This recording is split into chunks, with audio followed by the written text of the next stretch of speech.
Bom dia, hoje é 6 de fevereiro, eu sou Ana Carolina Zitlag e esse é o Ouvindo um Podcast da Bloomberg Linha. Aqui eu te conto as principais notícias de economia e de negócios do Brasil e do mundo.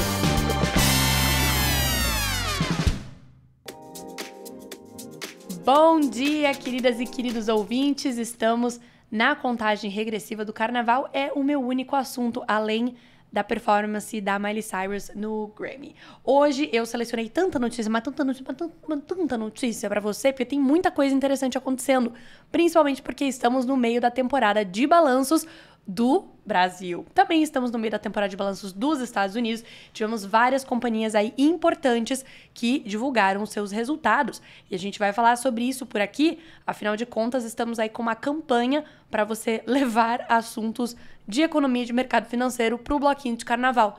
É um grande momento para você puxar o assunto com aquela pessoa que você achou interessante ou até mesmo com seus amigos. Tá sentado ali na calçada, dando uma descansada, aí você fala: sabia que o Itaú Unibanco lucrou 9,4 bilhões de reais no quarto trimestre e superou as projeções dos analistas? E também temos um recuo na inadimplência. Também tivemos resultados do BTG Pactual. Vamos falar tudo por aqui. Tivemos recorde nos resultados do BTG. A gente ainda tem uma grande coisa aí que a gente adora falar, que é união, né? A gente adora ver coisas se unindo. Separações são mais tristes, mas uniões são coisas bonitas de ver acontecendo. Então, temos a fusão entre a Arezzo e o Grupo Soma, que vai gerar uma receita adicional a partir de 2025, segundo o Alexandre Birman. Quase que eu esqueço o primeiro nome dele, mas eu lembrei no último segundo. Também temos sobre como a Unigel está preparando um pedido de recuperação judicial após um impasse com credores. Segundo fontes consultadas pela Bloomberg News, não poderíamos ter um início de ano sem mais uma recuperação judicial. E eu falei que eu ia atirar a notícia para tudo quanto é lado. E aí a gente vai dar um pulinho lá em Paris mesmo, porque os eleitores aprovaram um referendo para cobrar estacionamento mais caro para SUVs, ou carros grandões. E por último, voltamos aqui pro Brasil. Não, menti, vamos pros Estados Unidos. Amazon, Snap e Meta, demissões em tecnologia continuam e já são 32 mil em 2024. É mole? É assunto que não acaba mais? Se você quer ficar por dentro de tudo isso que está acontecendo, afinal você precisa ficar atualizado antes de partir para a sua viagem de feriado, não esqueça de seguir a Bloomberg Linha em todas as redes sociais e também de se inscrever no canal do Zap Zap. Você encontra o link para isso na descrição aqui deste podcast. E vamos às notícias, porque tem muita coisa. O Itaú Unibanco superou as projeções do mercado e reportou um lucro líquido recorrente de 9,4 bilhões de reais no quarto trimestre, período em que o índice de inadimplência ou atrasos acima de 90 dias nos pagamentos caiu para o menor patamar em 5 trimestres. O consenso de analistas ouvidos pela Bloomberg apontava para um lucro de 9,3 bilhões de reais entre outubro e dezembro. O lucro anunciado representou uma alta de 4% em 3 meses e de 15% em 12 meses. Em nota, o maior banco brasileiro atribui o resultado à expansão da carteira de crédito e da margem financeira com clientes. Mas como é que eu vou decorar todos estes números para chegar na pessoa amada durante o bloquinho de carnaval? Pois você não precisa decorar, você pode só pegar aqui a mensagem principal, que é: Itaú lucrou acima do esperado e teve aí uma alta na sua rentabilidade. Segundo o CEO do banco, o Milton Malui Filho, entramos em 2024 otimistas, empenhados para entregar ainda mais valor aos nossos clientes, acionistas e colaboradores, tirando proveito de todas as mudanças que fizemos na organização para que os clientes estejam no centro de todas as nossas decisões. Lembrando que o Itaú é um dos bancos mais analisados aí pelos analistas por conta dessa briga com as fintechs, mais especificamente com o Nubank, que já é também um dos maiores bancos da América Latina. A dúvida aqui é se o Nubank vai ultrapassar o Itaú em lucratividade, em receita, em número de clientes, já que é um banco agressivo e que tem uma proposta para atingir gerações mais novas. O Itaú, que mudou a sua identidade visual na virada do ano, tendo aí uma certa polêmica até nas redes sociais, pessoal comparando a nova logo do Itaú com o Banco Inter, nessa movimentação dos bancos tradicionais, considerados tradicionais, de se aproximar com as gerações mais novas. O maior faturamento na atividade de cartões do Itaú tanto em emissão quanto em adquirência, e a evolução positiva no resultado com seguros também foram mencionados pelo banco como fatores favoráveis ao aumento das receitas de prestação de serviços e seguros.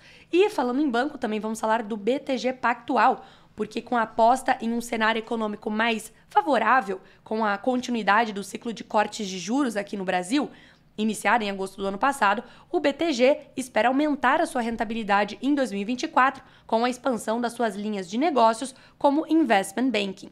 Em 2023, o ROI, que é o retorno sobre patrimônio, um dos principais indicadores para avaliar a saúde financeira de um banco, fechou o ano completo em 22,7%, enquanto no quarto trimestre esse indicador ficou em 23,4%.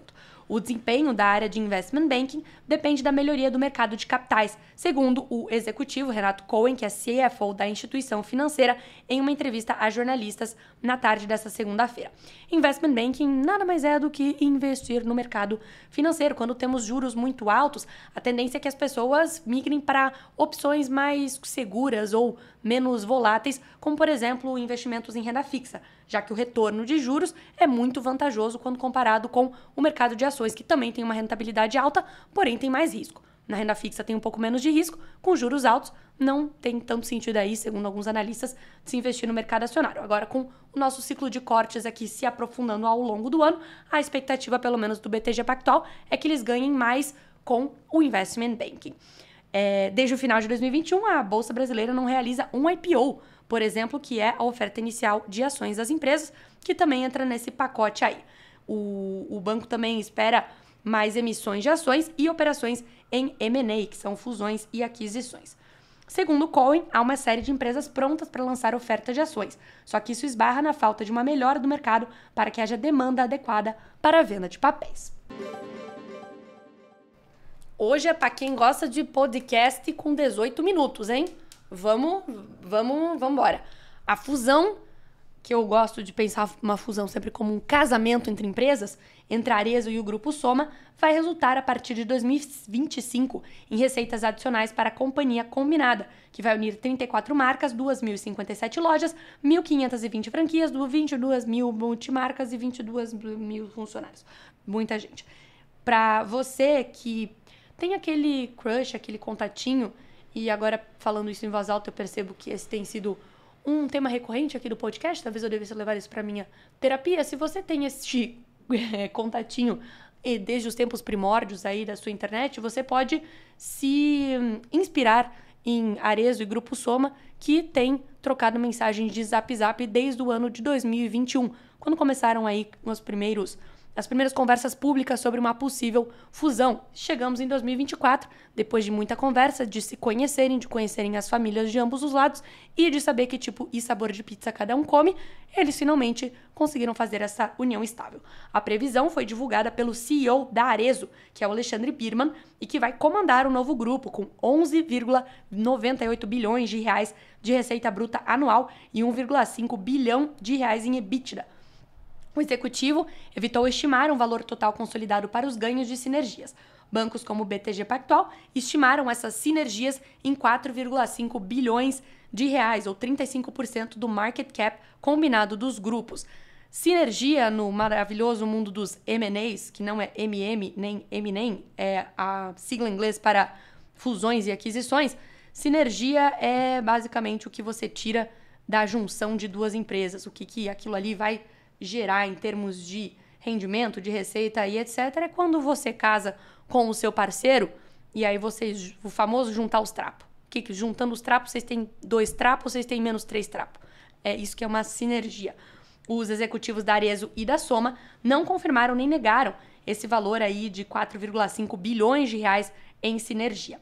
O cronograma é concluir a fusão em 2025, mais uma vez fazendo aí este paralelo com o casamento. Eu adorei eu esqueci qual que é a figura de linguagem que se usa para definir isso. É metonímia, metalinguagem, metáfora. Adorei essa metáfora. O casamento vai se realizar em 2025. Estão noivos, o casamento será em 2025. A indústria de tecnologia começou 2024 com uma nova onda de demissões, ampliando as saídas após grandes cortes no setor no ano passado. Até agora, 32 mil trabalhadores de tecnologia perderam os seus empregos em 2024. Isso que estamos no dia 5 de fevereiro, segundo o Layoffs.fyi, uma startup que vem rastreando cortes de empregos na indústria desde a pandemia. A Snap, que é um caso aí surpreendente para nós brasileiros, já que não consumimos mais esta rede social, se tornou o exemplo mais recente, anunciando nesta segunda-feira que está reduzindo a sua força de trabalho em cerca de 10%, ou cerca de 540 funcionários. No início deste mês, a empresa de software Okta diz que eliminaria 7% da sua equipe para reduzir custos, afetando cerca de 400 funcionários. A lista continua, incluindo grandes empregadores de tecnologia, como a Amazon, Salesforce e a Meta. Esse ano, segundo a Layoffs, as empresas de tecnologia ainda estão tentando corrigir as contratações excessivas durante o surto da pandemia, dado que o ambiente de taxas de juros altas e a queda nas ações de tecnologia tem durado mais do que o inicialmente esperado. Vejam só como é exatamente o contrário do que é esperado para o Brasil, já que os Estados Unidos ainda não iniciaram o seu ciclo de corte de juros, depois dos dados de emprego recordes registrados na última sexta-feira, o famoso paywall, não é paywall, meu Deus, payroll, esqueci o nome, o payroll, que foi divulgado na sexta-feira. Os analistas, os operadores do mercado lá nos Estados Unidos, esperam que o Federal Reserve, o Banco Central Americano, inicie o seu ciclo de cortes, na verdade, em maio. Antes tinha uma chance aí de se iniciar em março, mas como a economia ainda está muito resiliente, muito forte, eles preferem deixar a taxa de juros onde ela está até a economia começar a demonstrar um sinal de fraqueza maior, e aí eles podem começar a cortá-lo. E enquanto isso não acontece, as ações de tecnologia seguem ali dando uma patinada, e isso faz com que as empresas tenham um pouquinho mais de cautela e demitam 32 mil pessoas até esse ano. Embora os fatores econômicos sejam a principal razão para as demissões na tecnologia, o CEO dessa empresa aí que faz esse rastreamento, o Roger Lee, disse que muitas empresas estão citando a corrida pela inteligência artificial como um fator, já que estão direcionando recursos para focar no talento em IA. Eu prometi tanta notícia nesse podcast que eu já me perdi. Ainda bem que as abas estão tudo abertas aqui. E agora a gente vai falar sobre a Unigel, que é uma fabricante de produtos químicos e de fertilizantes que está se preparando para entrar com um pedido de recuperação judicial, já que as negociações com credores não avançaram. Quem disse isso foram pessoas familiarizadas com o assunto, que foram ouvidas pela repórter Cristiane Lucchesi, da Bloomberg News. A empresa obteve proteção judicial temporária contra credores de 60 dias em 14 de dezembro, mas o processo de mediação não resultou em acordo, segundo essas pessoas que pediram anonimato porque as negociações são privadas. A Unigel não comentou o assunto com a Bloomberg News. No ano passado, os detentores de títulos locais declararam o vencimento antecipado de alguns títulos, desencadeando uma aceleração de vencimentos da dívida da problemática fabricante de fertilizantes e levando a empresa a procurar proteção judicial.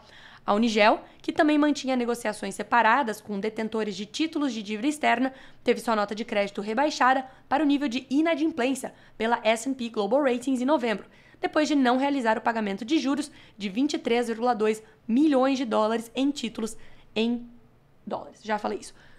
Estou com fome. Tornando a minha segunda-feira mais agradável, os repórteres da Bloomberg News, Albertina Torzoli e Alan Katz, iniciam este texto aqui sobre SUVs em Paris da maneira que eu mais gosto, fazendo um poeminha.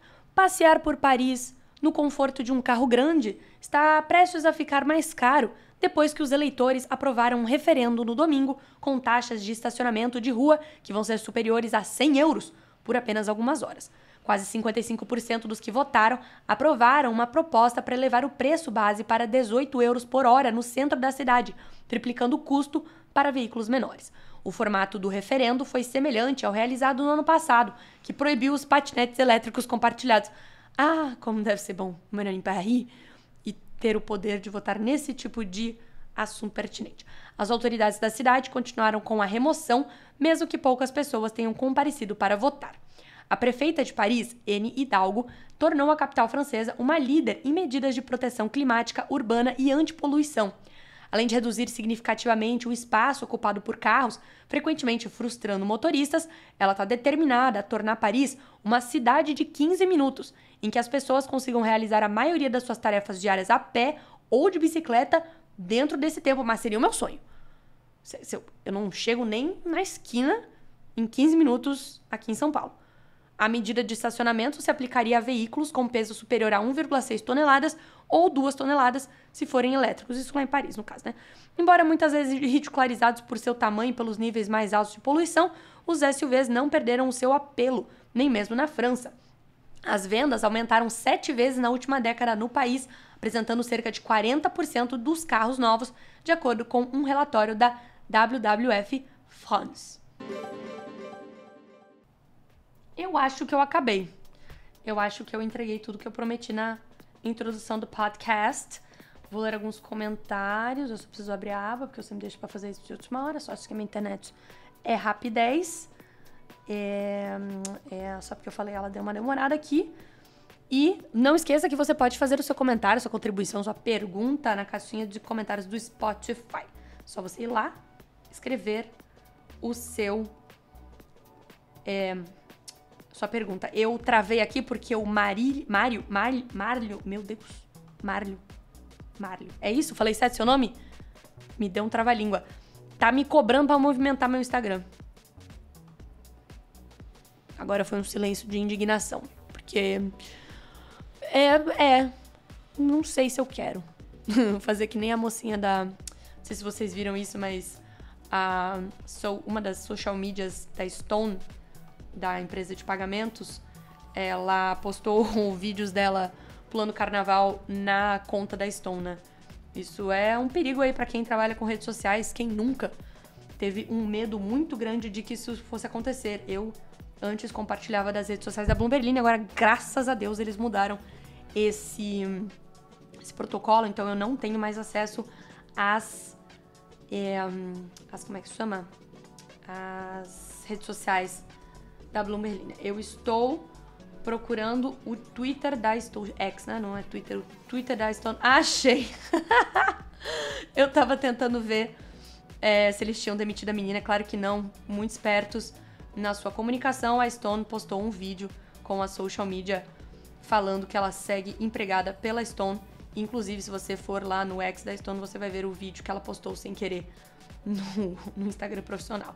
Dito isso, Marlio, vá seguir o Instagram da Bloomberg, quem sabe lá não aparece alguma coisa do meu carnaval. E o que mais? O Cauê é aniversário dele, meus parabéns. Meus parabéns. Ele pede pra a gente falar um pouquinho sobre Klabin e tentarei trazer alguma informação aí sobre Klabin na semana que vem, ou talvez essa semana mesmo, porque semana que vem eu não prometo nada, porque é carnaval. A minha grande amiga Camila diz que uma semana não só de eventos econômicos brasileiros, mas também de aniversário dela. Parabéns, Camila. Parabéns, Camila, grande fã do podcast. Já nos vimos pessoalmente. Se a gente se ver mais uma vez, você pode pedir música aqui no podcast. Dom de Madome. É esse o nome do cara, do dono do Dom de Madome, o cara dos Padrinhos Mágicos, que eu tentei lembrar ontem e não consegui. E que mais? Vou encerrar aqui o podcast com o Jonathan fazendo uma contribuição para essa minha grande fanfic sobre vocês chegando no carnaval e falando sobre assuntos econômicos, que ele diz assim: imagina chegar na garota e dizer, gata, minha paixão por você está subindo igual as ações pós-queda da Selic. O Jonathan entendeu a tarefa. É esse tipo de comentário que eu quero ler. É isso que me motiva. Obrigada, Jonathan. E obrigada a você que escutou até o final.